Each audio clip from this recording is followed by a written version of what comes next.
We feeling good? I did it. All right, got a little mic check. Everything's coming through. Perfect.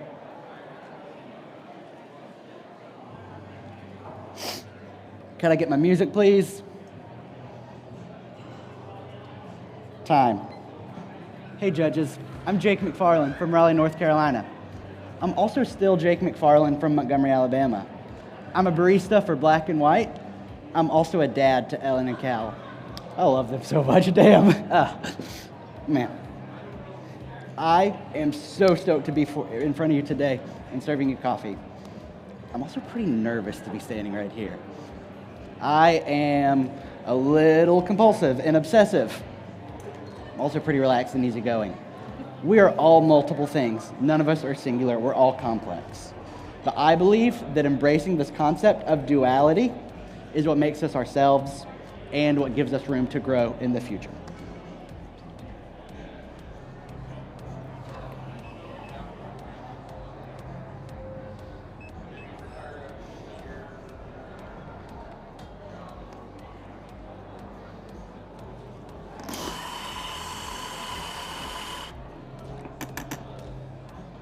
Judges, the coffee we're going to be drinking today is from the Wadi Sa'al region of Yemen.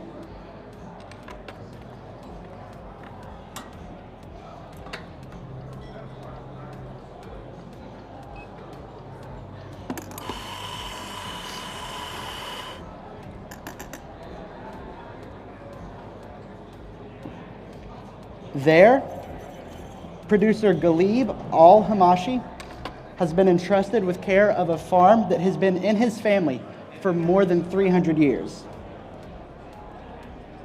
For those keeping score at home, that is over 50 years before the U.S. was founded.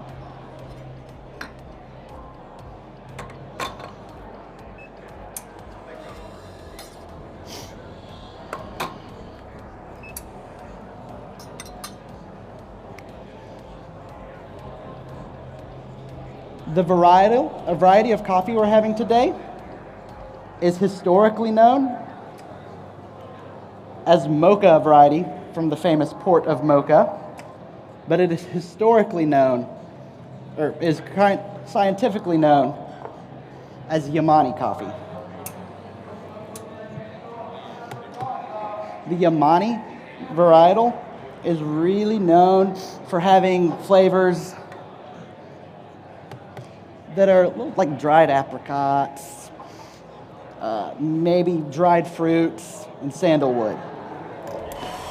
But that is not what we'll be drinking today, because Ghalib chose to extend fermentation on this lot by 96 hours.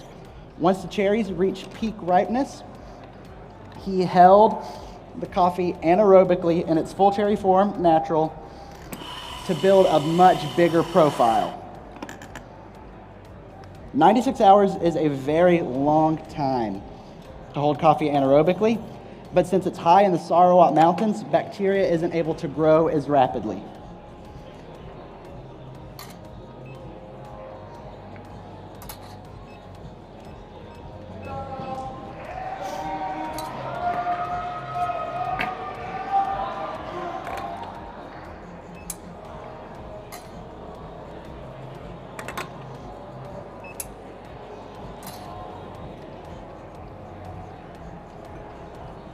The result of this extended fermentation leaves us with a big sweetness and a lovely acidity in the cup.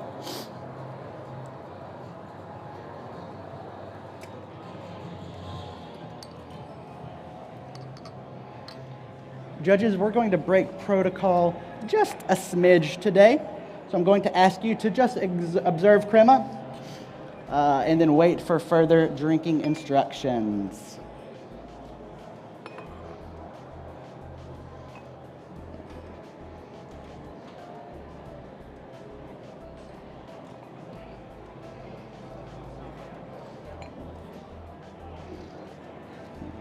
Switch this over for you.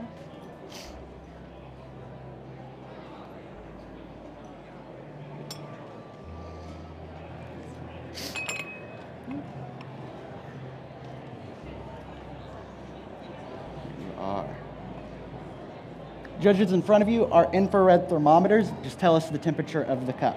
We're going to stir until it reaches 47 degrees back and forth on a constant reading on your thermometer. We're going to do that just to make sure that we're all tasting this coffee at the same point of its lifespan. If it takes a while, totally fine. It needs all the time it takes. Promise it'll be worth it. You can go ahead and start stirring.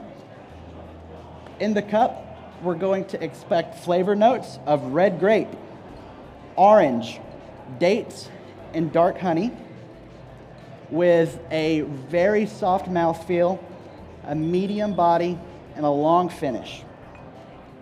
Thank you. I'm going to be piddling around with your signature beverages, so just enjoy, and when I start talking again, pay attention. But till then, please enjoy.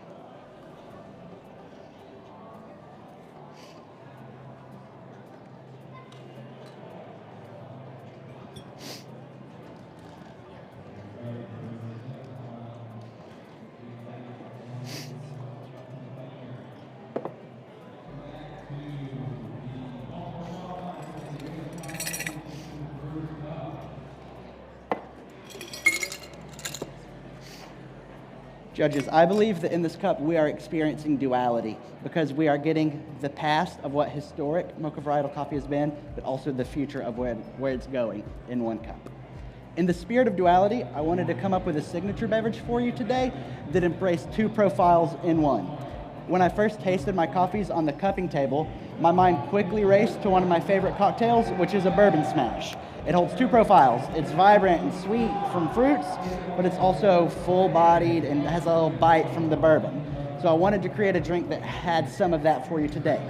So what we've done is I have taken my espressos that you just had, 100 grams, and hyper-chilled them to reduce acidity, raise sweetness.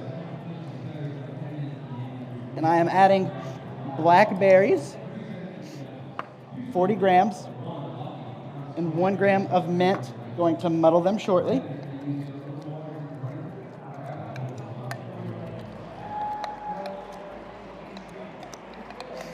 Adding 10 grams of lemon juice and 40 grams of a smoked sugar that was smoked with wood from a white oak bourbon barrel. Adding in our espresso, and I will shake over ice.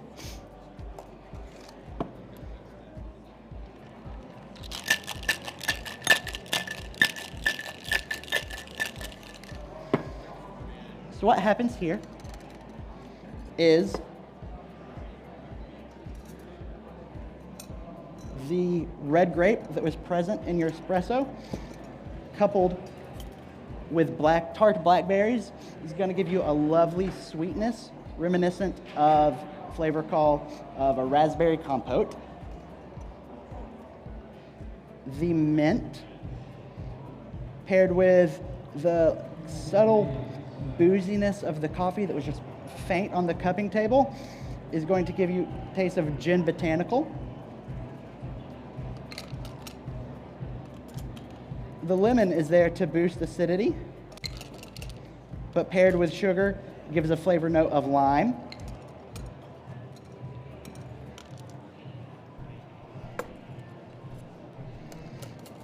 But the smoked sugar is what really brings this drink all together. The smoked sugar pulls into what was kind of sandalwoody or oody on the cupping table to really give this drink a bourbon barrel aged profile. Enjoy. So judges, what do we do with all of this? What's our takeaway? I think we must learn from Galib as coffee professionals and as people. By honoring the past and the experiences that got us here, but also giving ourselves room to grow in the future. Time.